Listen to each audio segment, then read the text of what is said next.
welcome to episode number 6. I have the author, Stephanie from We Choose Joy, and this whole series is about meeting the 22 authors of this amazing book that I got to be a part of. And it was really neat to get to know Stephanie through all of this.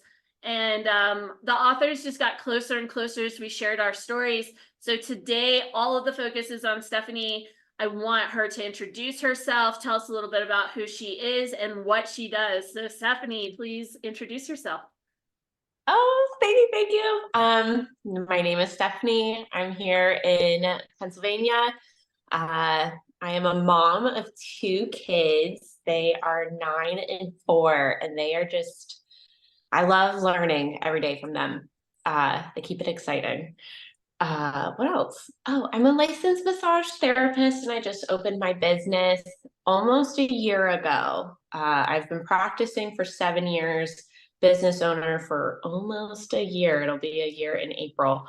And that's what I do. I play volleyball in the summer. I go outside. I practice self-care. I preach self-care. I think it's really important to just take care of yourself because life is unpredictable. And if you can hold steady, you can get through whatever is whatever is happening. So, exactly. Yeah. Well, let's dive into the book. What made you decide to be a part of this anthology? So honestly, I had no idea, but through the entire process, I can say it was direction. Everything that I have done just based on feeling, and just being open. Like even with massage therapy, I had never had a massage and I just did it. And now I'm finding more direction into that. When I was propositioned to be an author in We Choose Joy, I just went through an incredibly hard family breakup. I just started my new business, and I think maybe a week later, I was asked to be an author, and I was like, why not? So it was a little crazy. I wasn't really like thinking in advance. I knew what I wanted to do. I had seen a lot of stuff through my childhood, even into adulthood. I've dealt with a lot of things, and I still have this positive attitude, and I believe in being happy even though bad things happen. So I was like, yes, absolutely, I would love to be a part of this book, We Choose Joy. I overall was just hungry for more. I just wanted more. I wanted more in my business. I wanted more in my life. And Linda got me with the marketing opportunity. So she was like, oh, Steph, you just opened up your new business. Why not write this? It'll be a great marketing opportunity. I'm like, oh, absolutely. Okay. So that's really why I did it. I was in my yes season. I had no idea what I wanted to write about. I had a couple ideas. I was going through that family breakup. I knew that was going to be hard, and I was going to persevere, and it was going to be great in the end. And it is right now. So, but it was still so delicate. I couldn't write about that. And then I started writing about becoming a mom at 20 and having no plans of being a mom. I had no idea what I wanted to do. At that point, eventually I knew I wanted to go to school for nutrition, and then life had another plan because I was pregnant. So I just went with it, and I was like, okay.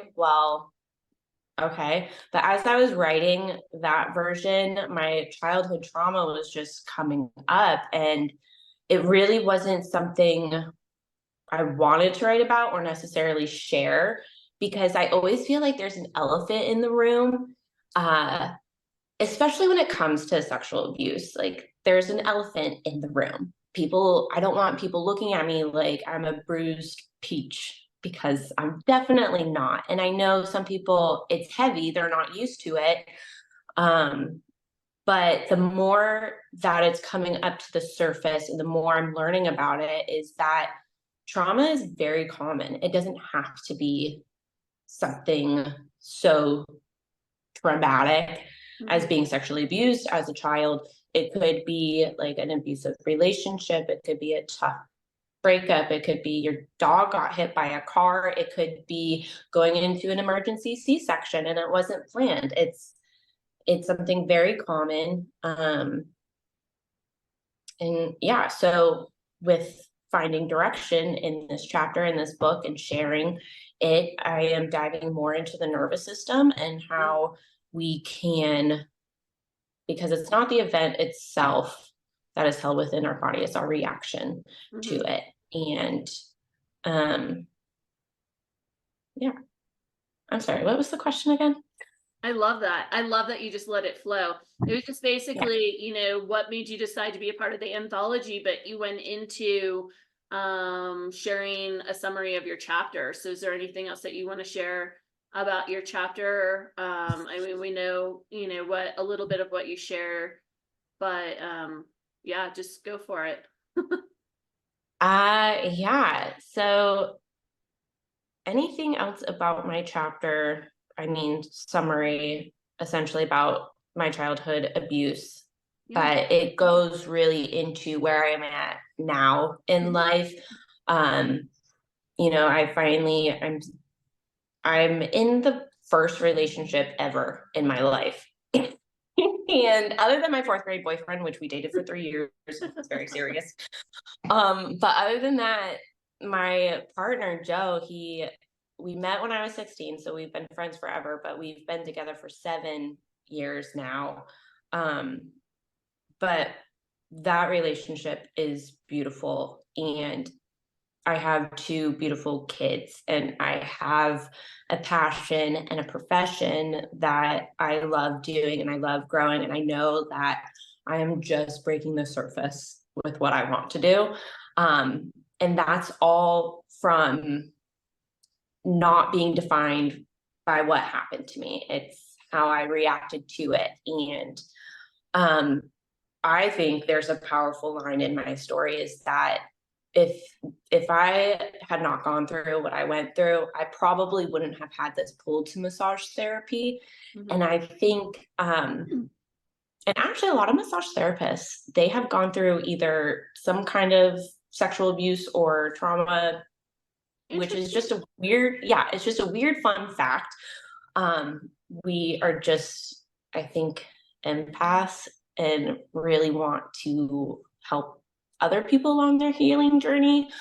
Oh my gosh, I talk so much, I forget where I'm at.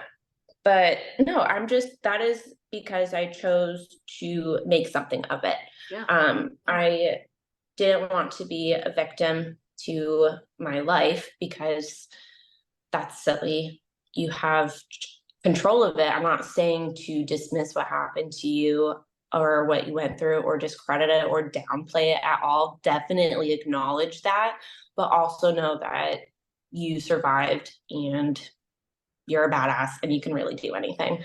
I swear on this. I love that message so much because we have to find that like inner peace.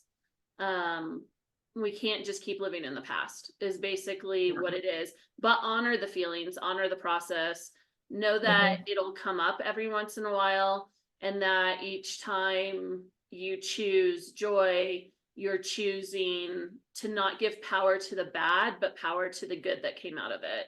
And so that's what I kind of took from what you just shared, because that's just,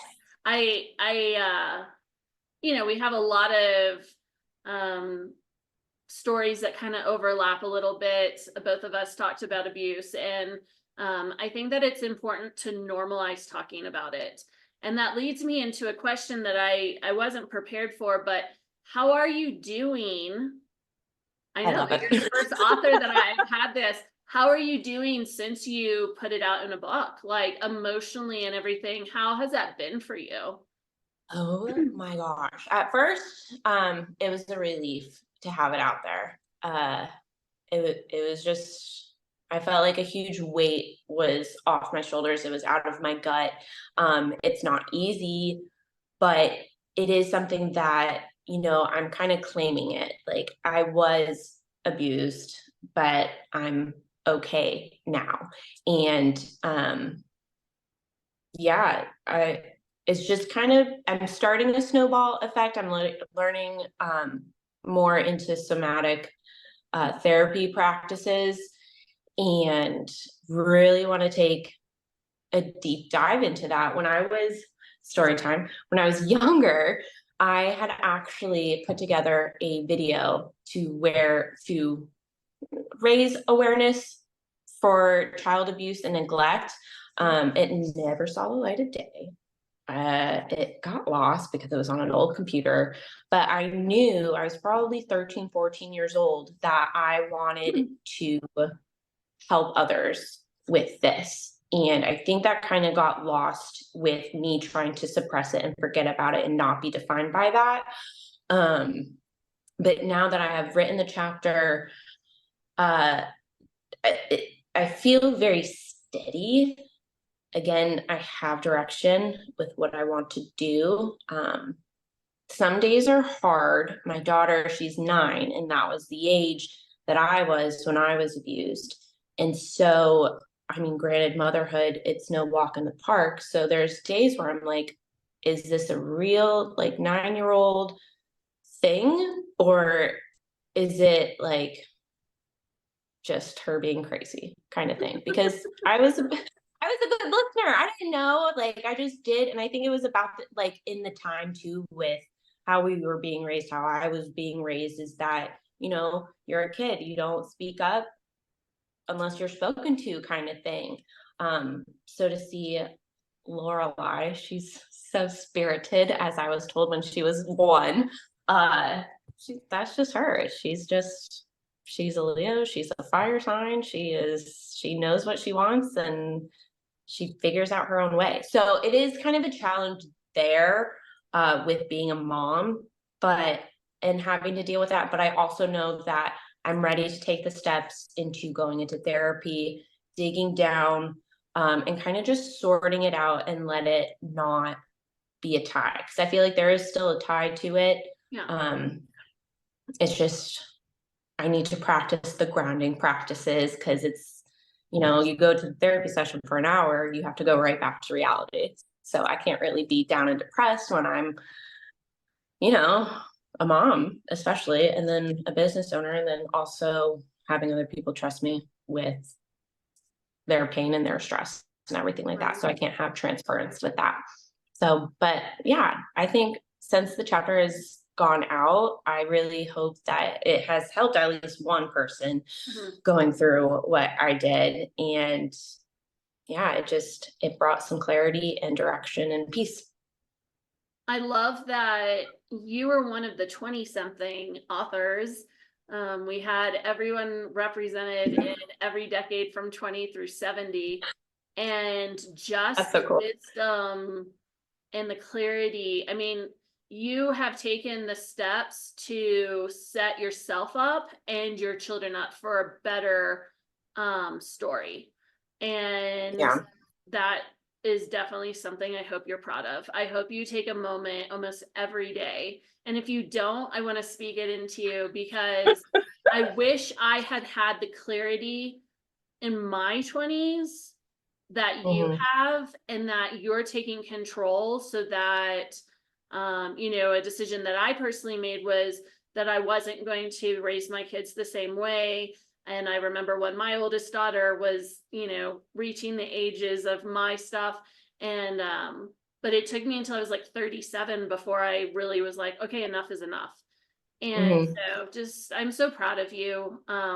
As a 45-year-old, I'm so proud of your 20-something, because you're doing it, and you're doing it in a way that is brave and vulnerable and courageous. And so that's really what sharing our story is all about. And with that, I would love to, like, if an anthology was ever presented to you, would you do it? Or have you ever thought about writing your own book at some point in your life? I love that question. Can I circle back to what you had said with you learning at 37 and me being in my 20s? Is Absolutely. that one really important thing is and I'm not saying that you're comparing, it's just things will happen when it's supposed to happen. Mhm. Where you are in life, things will happen, and it's just how it's supposed to unravel. And I think if we can just take a breath and realize that, and, have our principles and our beliefs and everything like that, but also have faith and trust that things will happen when it's supposed to happen. Very Exactly. good. Yeah. Very good. But as far as writing my own book, I actually, when I was younger, and maybe it's because I was going through my abuse, but I wanted to write a fiction book. Now going through just one chapter, definitely on the back burner. Yeah. Maybe a couple of back burners, but I don't know. Again, it's just where I will be at in life. It is one thing I know going into it is that it is a time commitment. So that would probably be my only determining factor. I think I have a lot to talk about, a lot to write about, a lot to share. So if the opportunity presents itself, or if I'm finally an empty nester, maybe I will write a book. But until then, I don't know. I think I'm just enjoying where I'm at right now, with my kids, because I do think about it every day. They're just not, I'm out of the denial stage. When I look at my kids, I'm like, there's no way you're going to be an adult. You're going to be a kid forever. That door has closed, and I know they're going to grow up. So every single day I just look at them and I love them. And, I don't know, a lot of tears, a lot of happy tears, just because they are who they are, and I just get to watch it, and I feel really fortunate to be able to do that. So yeah, the answer to that, I don't know. It just I love depends. that. Yeah. You don't, yeah, I love that. Is there anything else you want to share with us today? Anything that just is kind of tugging at your heart or anything, or? I have a couple of things, and one I will get emotional, so I'll save it towards the end. But number one, just be kind and forgiving to yourself. You're not doing anything wrong, and if you feel that way, you learn from it. There is no right way. It's where you're at. It's, there's no, I think there's one, I might veer off a little bit, but I spent a lot of time thinking like, well, what if I would have made that decision? It would have been a lot easier, but I don't know that. So I stopped thinking that way. And it is very nice. I make the choices that I make. I learn the way that I learn. And I like it that way. It's not easy. Like my family breakup, there was a lot to learn there. There was a lot that happened on both sides, but you have to make peace with that within yourself, especially, you just have to, in order to move on, because it happened. You can either sit in it or you can learn from it and move on. Not easy, but it'll pass and it will get easier. Mhm. And then the last thing is just to be an advocate for your kids. And that is one thing I'm very thankful that my mom did, is there was no question about it. It was just, tell me everything, let me handle it. We're going to get the ball moving and everything like that. And I think probably I was shopping for one of my best friend's parties, and I went to that party that Saturday, and then I was picked up that Friday, picked up Saturday morning to go into the office to talk to someone to start building a case. So it was very weird, something that 9-year-olds should not have to go through. It was very weird, but I'm very happy because I didn't know any different. And then I got older and I realized that actually some parents just don't believe it. They think it's their imagination, or they don't want to believe it, so they deny it, and then it just is not good. So if anything, and it doesn't have to be with this, it could just be, if something is, my daughter is going through something with bullies, and so it's just being an advocate, being a voice, and That's pretty much it. Also not talking a lot to her because she doesn't like it. So I love that. I love that. yeah.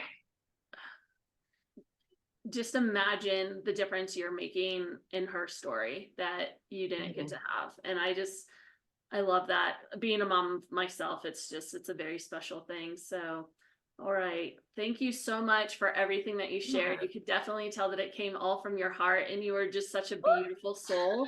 And I'm so grateful that I got to do this with you. And to everyone listening, if there's any links or anything that Stephanie wants to share, it'll be in her little bio, whatever, at the end, and the comments. I don't even know what they're called. But anyway, I don't know either. Yeah, I'm new to this too, but you don't have to be perfect to step out. So thank you so much for listening to episode 6 of Meet the Author for We Choose Joy. And if you don't have this book, there will also be a link for you to purchase it. You can buy it on Amazon, but we do prefer that you do it this way because you can get a personalized copy of it, and it just means a lot to us to get it in as many hands as possible. So thanks again for listening to episode 6. Thank you, Stephanie.